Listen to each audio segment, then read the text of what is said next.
अथ ऋग्वेदे प्रथमाष्टके पञ्चमोऽध्यायः। ॐ प्रणमन्महेशवसानाय शूषमाङ्गोषङ्गिर्वणसे अङ्गिरस्वत् सुवृत्तिभिस्तु बतरग्नियायाच्चा मार्कन्नरे विश्रुताय प्रवो महे महि नमो भरध्वमाङ्गोष्यं शवसानाय सामा येनानः पूर्वे पितरः पदज्ञा अर्चन्तो अङ्गिरसो गाविन्दन् इन्द्रस्याङ्गिरसाञ्चेष्टौ विदत्सरमातनया यथासिम् बृहस्पतिर्भिनदद्रिम् विदद्गाः समुश्रियाभिर्वावशन्तनराः स सुष्टुभा सप्तविप्रैः स्वरेणाद्रिम् स्वर्यो नवग्वैः शरण्युभिः फलिकमिन्द्रशक्रबलम् रवेण दरयोदशग्वैः कृणानो अङ्गिरोभिर्दस्मविव रुषसा सूर्येण गोभिरन्धाः विभूम्या अप्रथय इन्द्रसानुदिवोरज उपरमस्तभायः तदु प्रयक्षतममस्य कर्मदस्मस्य चारुतममस्ति दंसाः उपह्वरे यदुपरा अपिन्वन्मध्वर्णसो नद्या अष्टदस्रः पिता विवौरे सनजासनीळे अजास्यस्तवमानेभिरर्कैः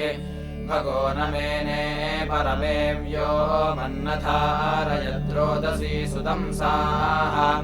सनाद्दिवम् परिभूमा विरूपे पुनर्भुवा युवती स्वेभिरेवैः कृष्णेभिरक्तोषारुषद्भिर्वपुर्भिराचरतो अन्यान्याः सनेमि सख्यम् स्वपश्यमानः सूदुर्दाधारशवसा सुदंसाः आमासु चित्तधिषे पक्वमन्तः पयः कृष्णासुरुषद्रोहिणीषु सनात्सनीला अवनीरवाताव्रता रक्षन्ते अमृताः सहोभिः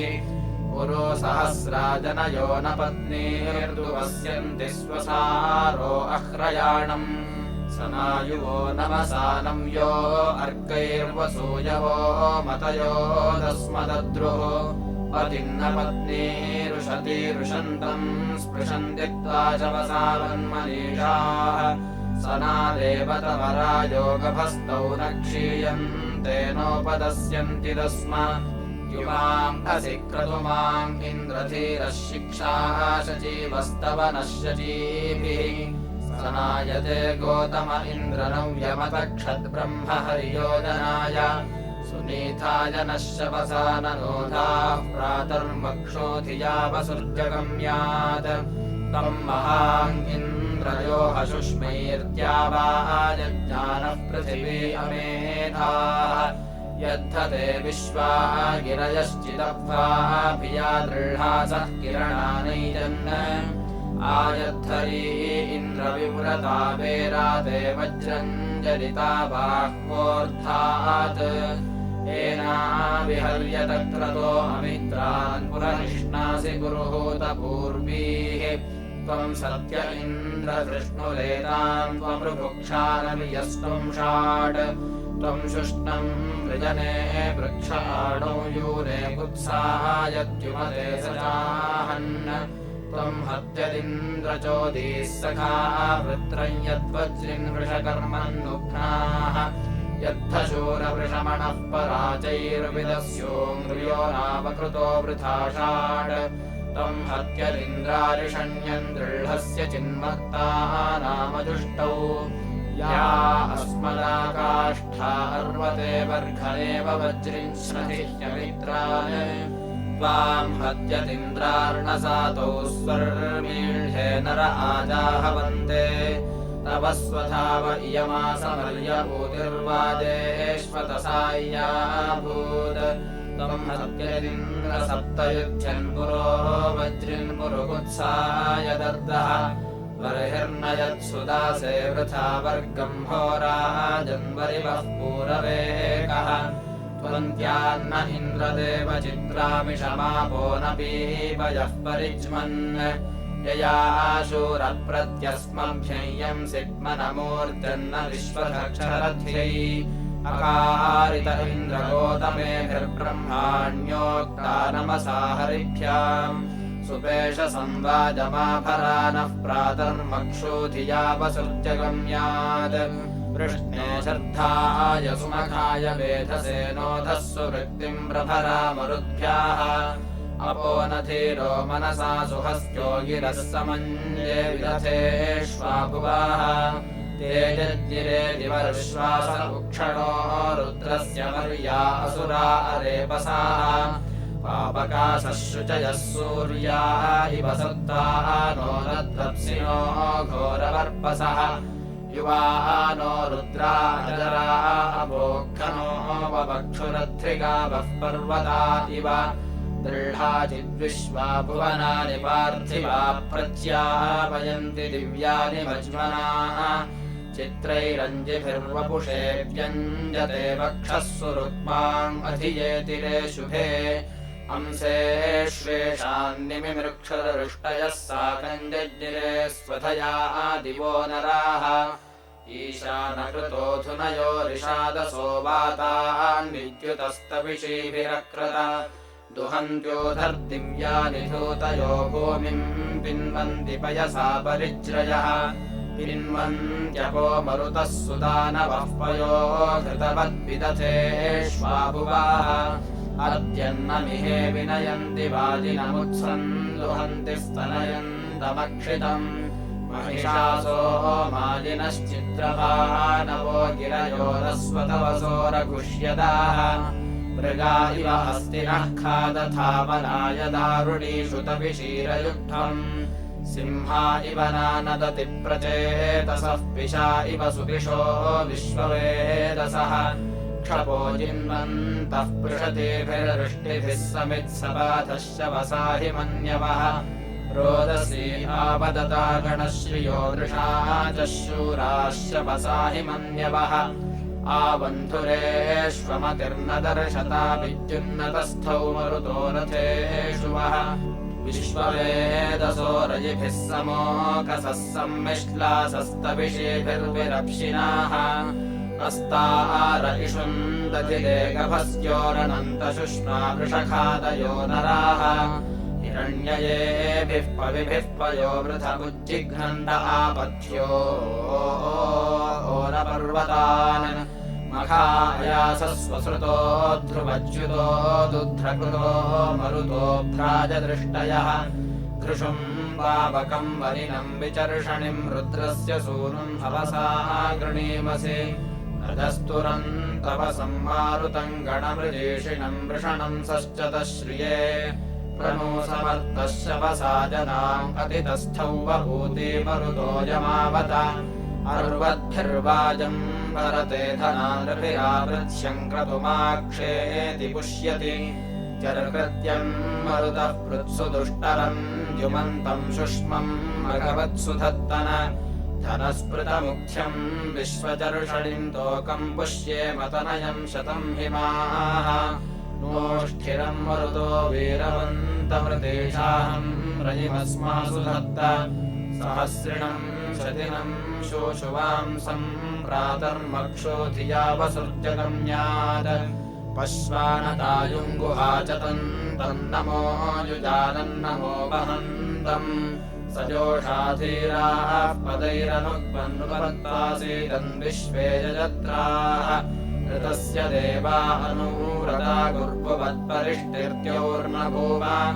वर्धन् देवापः पन्वासु शिश्विमृतस्य यो नागर्भे सुजातम् पुष्टिर्न ऋण्वाक्षितिर्न पृथ्वी गिरिर्न भुज्मक्षोदो न शम्भो अद्यो नाज्मन्सर्गप्रदत्तः सिन्धुर्नक्षोदः क ईम्बराते रामिः सिन्धूनाम् भ्राते वस्वस्रामिभ्यान्न राजावनान्यत्ति यद्वातजोतो वनाभ्यस्थादग्निर्हदातिरोमा पृथिव्याः श्वसित्यप्सु हंसो न सीदन् कृत्वा चेतिष्ठो विशामुषर्भुत् सोमो न वेधा ऋतप्रजातः पशुर्न शिश्वा विभुर्दूरे भाः रयिर्न चित्रासूरो न सन्द्रगायुर्न प्राणो नित्यो न सूनुः तर्क्वा न भूर्निर्वनासि शक्तिपयो न धेनुष्युजर्विभावाः दाधा रक्षे ममोको न रण्वो यवो न पक्वो जेता जनानाम् ऋषिर्न स्तुब्धाः भिक्षुप्रशस्तो वाजी न प्रीतो वयो दधाति दुरोकशो जिह्क्रतुर्न नित्यो जाये वयो नावरम् विश्वस्मै चित्रो यदभ्राट्श्वेतो न विक्षुरथो न रुक्मी त्वेषः समत्सु सेनेव सृष्टामन्दधात्यस्तुर्न दिव्युत्तेष प्रतीका यमोह जातो यमो जनित्वम् जारः कनीनाम् पतिर्जनीनाम् तम्बश्चराथा वयम् वसत्यास्तन्न गावो नक्षन्त इत्थम् सिन्धुर्नक्षोदः प्रणीचीरैनोन्नवन्तगावस्वा अर्दृशीके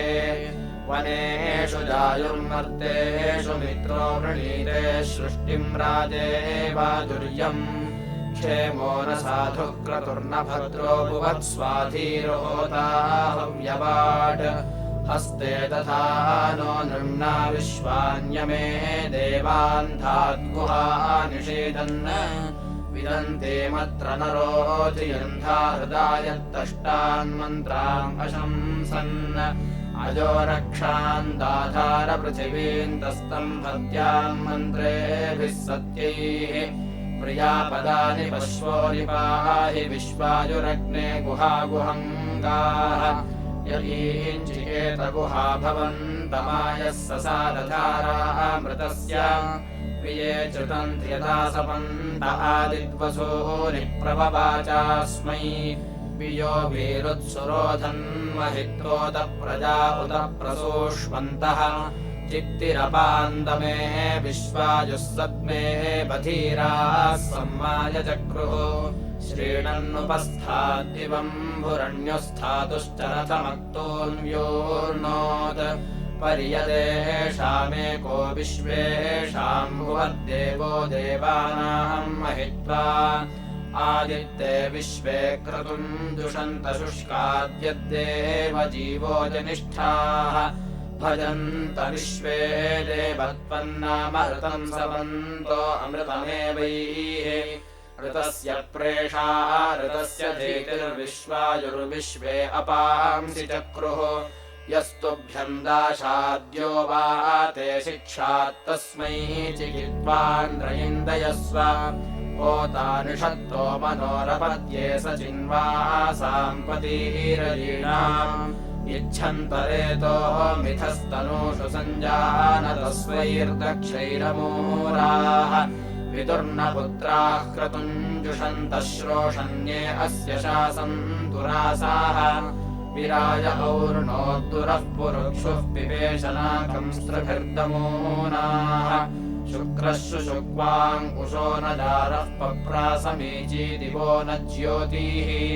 परिप्रजातः कृत्वा बभूथ भुवो देवानाम् पिता पुत्रः सन् वेधा अदृप्तो अग्निर्विजानन्नोधर्नगोनाम् स्वात्मा पितॄणाम् जनेन सेव आहूर्यः सन्मध्ये निषत्तो रण्वोदुरोणे पुत्रो न जातो रण्वोदुरोणे वाजी न प्रीतो विशोभितारीत् विशो यदह्वेनभिः सनीडा अग्निर्देवत्वा विश्वान्यस्याः न किष्टरेता व्रतामिनन्ति निर्भ्यो यदेभ्यः सृष्टिम् चकर्था तत्तु तेदंसो यदहन् समानैर्नृभिर्यद्युक्तो विवेरपांसि उषो न जारो विभावोऽस्रः सञ्ज्ञातरूपश्चिकेतदस्मै मनावहन्तो दुरोऽभ्यण्वन्नवन्त विश्वे स्वा अर्दृशीके वनेम पूर्वीरर्यो मनीषा अग्निः सुशोको विश्वान्यस्याः आदैव्यानि व्रता चिकित्वा नामानुषस्य जनस्य जन्म गर्भो यो अपाङ्गर्भो वनानाम् गर्भश्च स्थाताम् गर्भश्च रथाम् अद्रौचितस्मा अन्तर्दुरोणे विशान्न विश्वो अमृतस्वाधीः स हि क्षपावान् अग्निरयीणान्दाशद्यो अस्मा अरम् सूक्तैः एताचिकित्वो भूमानि पाहि देवानाञ्जन्ममर्तांश्च विद्वान् वर्धान्यम् पूर्वीः क्षपो विरूपास्थातुश्च रथमृतप्रगीतम् अराधिहोता स्वा अर्निषत्तः कृण्वन् विश्वान्यपांसि सत्या गोषु प्रशस्तिम् वनेषु धिषे भरन्त विश्वे बलिम् स्वर्णः विद्वानरः पुरुत्रासपर्यन् पितुर्न जिह्वेर्विवेदो भरन्त साधुर्न गृध्वरस्ते वशूरो याते भीमस्वेषः समत्सु उपप्रजिन्वन्नुशते रुषन्तम् पतिन्न नित्यम् जनयः सनीडाः ससारस्याभिमरुषीमजुश्रम् चित्रमुच्छन्दीमुषसन्नगावाः वीडुचिद्रुह्ला पितरो न मुग्धैरद्रिम् मृजन्नङ्गिरसोरवेण चक्रुर्दिवो बृहतो गातुमस्मे अहस्वर्विदुः केतुमुस्राः तथन् धनयन्नस्य धेतिमादिदर्योदिधिष्वो विभृत्राः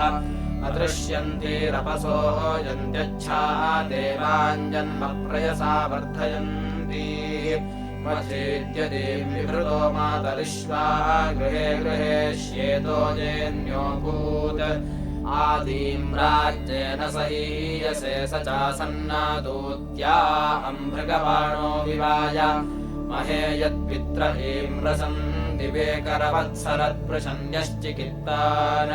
सृजदस्तादृशतादिद्युमस्मै स्वायान् देवो दुहितरिद्विषिन्धात् स्वहायस्तुभ्यन्दम आविभाति नमो बादाशादुषतो अनुद्यून् वर्धो अग्नेमयो अस्य द्विबर्हाया सद्राया सरथय्यञ्जुनासि अग्निम् विश्वा अभिवृक्षः सजन्ते समुद्रम् न स्रवतः सप्तजह्वीः न जामिभिर्विचिकिदेवयो नो विदा देवेषु प्रमतिम् चिकित्वान् आयदिशे नृपतिम् तेज आनक्षुचिरे दोरुषिक्तम् द्योरभीके अग्निः श्रद्धमनवत्यम् युवानम् स्वाध्यम् जनयत्सूदयच्च मनोनयोध्वनः सद्य एत्येकः सत्रासूरो वस्व ईशे राजानामित्रावरुणासु पाणी गोषु प्रियमवृतम् रक्षमाणा मानो अग्ने सख्या पित्र्याणि प्रमर्षिष्ठा अभिविदुष्कविः सन् नभो न रूपम् जरिमामिनाति पुरा तस्या अभिशस्ते रथीः निकाव्या वेधसः शश्वतस्करहस्ते तथा नो नर्याः पुरूणि अग्निर्भुवद्रयिपतीरयीणाम् सत्रा चक्राणो अमृतानि विश्वा अस्मे वत्सम् परिषन्तन्न विन्दन्निच्छन्तो विश्वे अमृता अमूराः श्रमयुवः पदव्यो धियन्धास्तस्थुः पदे परमे चार्वग्नेः तिस्रो यदग्ने शरदस्त्वामिच्छुचिम् घृतेन शुजयः सपर्यान् नामानि चिद्दधिरे यज्ञियान्यसूदयन्त तन्वा असुजाताः आरोदसे बृहती वेविदानाः प्ररुद्रियाः जभ्रिरे यज्ञियासः विदन्मर्तो नेमधिता चिकित्वानग्निम् पदे परमेतस्थिवांसम् सञ्जानाना उपसीदन्न विष्णुपत्नीवन्तो नमस्यन् ऋक्वांसस्तन्वः कृण्वतः स्वाः सखा सख्युर्निमिषिरक्षमाणाः त्रिः सप्त यद्गुह्यानि त्वे इत्पदाविदन्निहिता यज्ञियासः तेभिरक्षन्ते अमृतम् सजोषाः पशूञ्च स्थातॄञ्च रथम् च पाहि विद्वाम् अग्ने वयुनादिक्षितीनाम् यानुषच्छुरुधो जीवसेधाः अन्तर्विद्वान् मध्वनो देवयानानतन्द्रो दूतो अभवोह विर्वाट् स्वाध्यो दिवः सप्तजह्वीरायो दुरोगिरतज्ञाजानन् विदद्गव्यम् सरमादृढमूर्मय्येनानुकम् मानुषे भोजते विट् आये विश्वाः स्वपत्यानि तस्थुः कृण्वानासो अमृतत्वाय गातुम् मह्ना महद्भिः पृथिवीविदस्थे माता पुत्रैरतितीर्थाय सेवेः अधिश्रियन्निरथुश्चारुमस्मिन् दिवो यदक्षे अमृता कृण्वन् अधक्षरन्ति सिन्धवो न सृष्टाः प्रणीचीरग्ने अरुषीरजानन्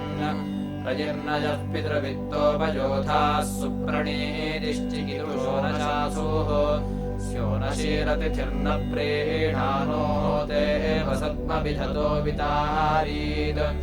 देवो न यः सविता सत्यवन्मा कृत्वा निपाति वृजनानि विश्वाः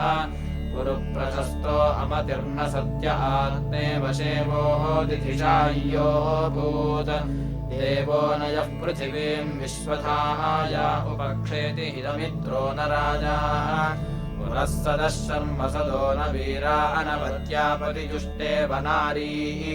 तन्त्वा नरोदमहानित्यमित्थमग्ने सचन्दक्षितिषु ध्रुवासु अधिद्युम्नन्निदधुर्भूर्यस्मिन् भवा विश्वायुर्धरुणो रयीणाम् विवृक्षो अग्ने मघवानो अश्युर्विसूरयो ददतो विश्वमायुः सनेमवाजम् समिथेश्वर्यो भागम् देवेषु श्रवसे दधानाः ऋतस्य हिते नवो वावशानास्मदूध्नेः पीवयन् पद्युभक्ताः परावतः सुमतिम् भिक्षमाणा विसिन्धवः समया सस्रुरत्रिम् त्वे अग्ने सुमतिम् भिक्षमाणा दिविश्रवो दधिरे यज्ञिया सह नक्ता च चक्रुरुषसा विरूपे कृष्णम् च वर्णमरुणम् च सिन्धुः यान्द्राये मर्तान् सुषोदो अग्ने स्याममघवानो वयम् च छायेव विश्वम् वभनंसि सक्ष्यामप्रिवान् रोदसी अन्तरिक्षम् अर्वद्भिरग्ने अर्वतो दृभिर्नृन् वीरैर्वीरान्मन्यामात्वोताः ईशानासः पितृवित्तस्य रायो विसूरयः शतहिमानो अश्युः एताते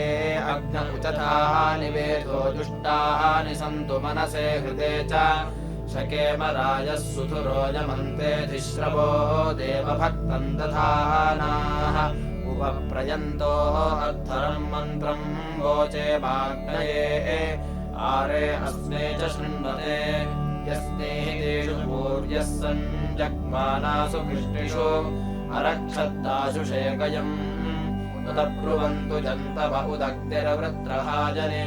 धनञ्जयो रणे रणे यस्य दूतो अशिक्षये वेशिहव्यानि वीतये तस्मत्कृणोष्यद्धरम्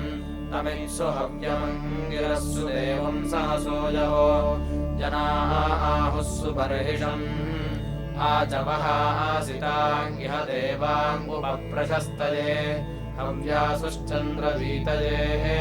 नयोरुमप्तिरश्य शृण्वे रथस्य गच्छन यदग्नेयासि दूत्यम् त्वोतो वाज्यह्रयोऽभिपूर्वस्मादपरः प्रदाश्वाम् अग्ने अस्तात् उदद्युमत्सु वीर्यम् बृहदग्ने विवाससि देवेभ्यो देवदाशुषे जुषस्व सप्रथस्तमम् वचो देवप्सरस्तमम् हव्याजुह्वान आसनि अथा ते अङ्गिरस्तमाग्ने वेधस्तमप्रियम् वोचेमब्रह्मसारसि कस्ते जामिर्जनानामग्ने को दाश्वद्धरः कोह कस्मिन्नसि श्रितः त्वम् जामिर्जनानामग्ने मित्रो असि प्रियः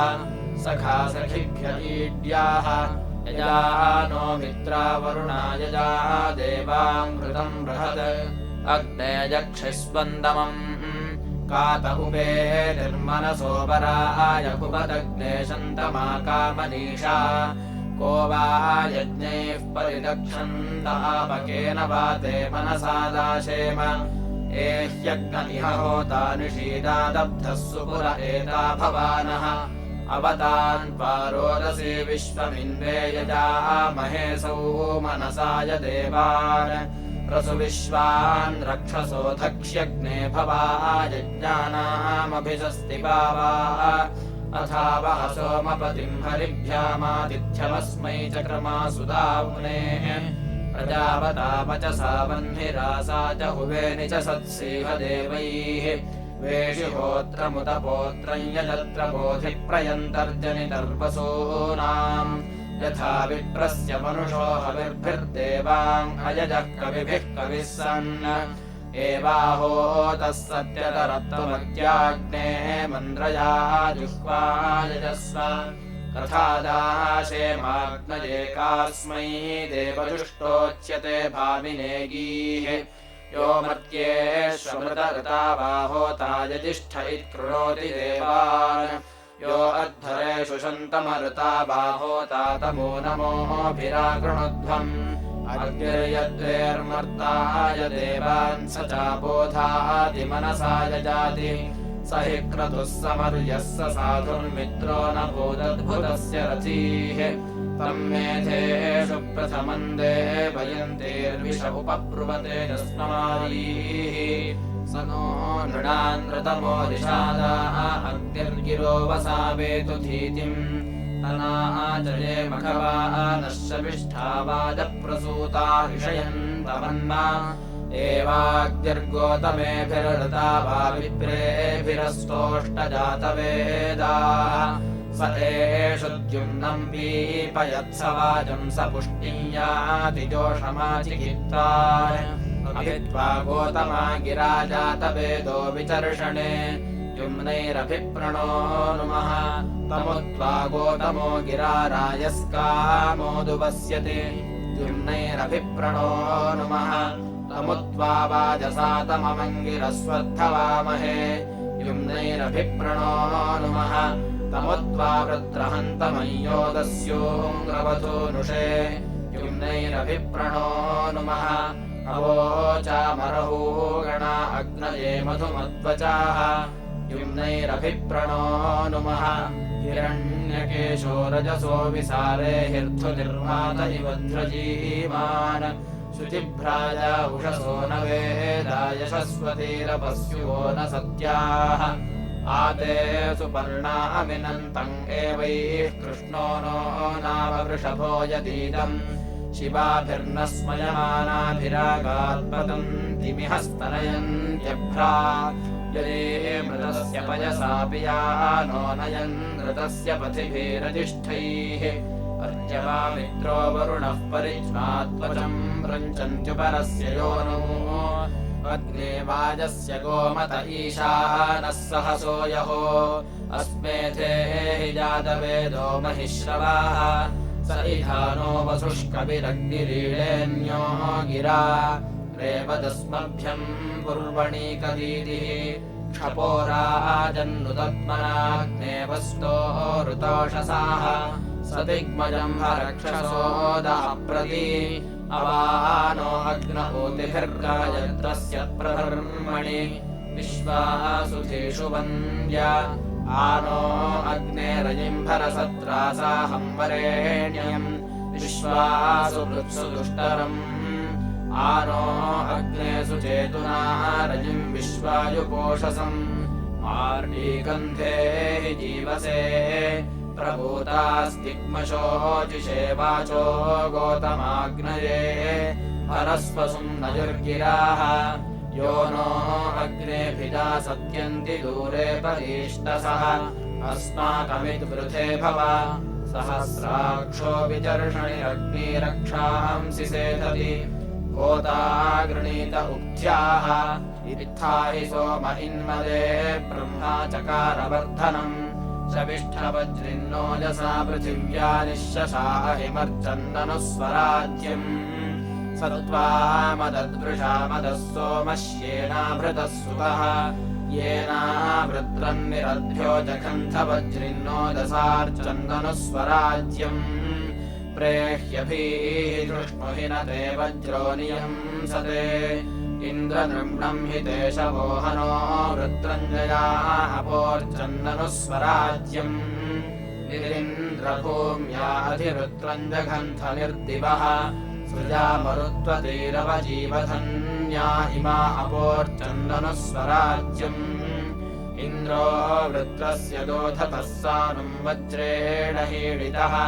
अभिक्रम्यावजिघ्नते पःसर्माय चोदयन्नर्चन्दनुस्वराज्यम् अधिसानौ निजिघ्नते वज्रेण शतपर्वणा मन्दान इन्द्रो अन्धसः सखिभ्यो गातुमिच्छत्यर्चन्दनुस्वराज्यम् इन्द्रदोभ्यमिदद्रिवोऽनुत्तम् वज्रिन्वीर्यम् यद्धत्यम् वाजिनम् मृगन्धमुत्तम् माययापथेरच्चन्दनुस्वराज्यम् विते वज्रासो अस्थिरन्नवतिन्नाव्यानो महत्त इन्द्रवीर्यम् बाह्वोऽस्ते बलम् हितमर्चन्दनुस्वराज्यम् सहस्रम् साकमर्चत परिष्टोभत 20 शतैनवन्मनो न पुरीन्द्राय ब्रह्मोद्यतमर्चन्दनुस्वराज्यम् इन्द्रो वृत्रस्य तविषेन्दिरहंसहसासहाः महत्तदस्य वंस्यम् वृत्रम् जघन्वाङ्गसृजदर्चन्दनुस्वराज्यम् इमे चित्तवमन्यवे वेपेते भियसा मही यदिन्द्रवज्रिन्नोजसा वृत्रम् मरुत्ताम् अवधीरच्चन्दनुस्वराज्यम् न वेपसानतन्यतेन्द्रम् वृत्रो बिबीभयत् अभ्येनम् वज्र आयसः सहस्रपृष्टिरायतार्चन्दनुस्वराज्यम् यद्वृत्रम् तव चाशनिम् वज्रेण समयोधयः अहिमिन्द्रजिघाम् सतो दिविते बद्बधेशवोर्चन्दनुस्वराज्यम् अभीष्टनेते अद्रिवो यत्स्था जगच्चरेजते तुष्टा चित्तवमन्यव इन्द्रवे विज्यते वियार्चन्दनुस्वराज्यम्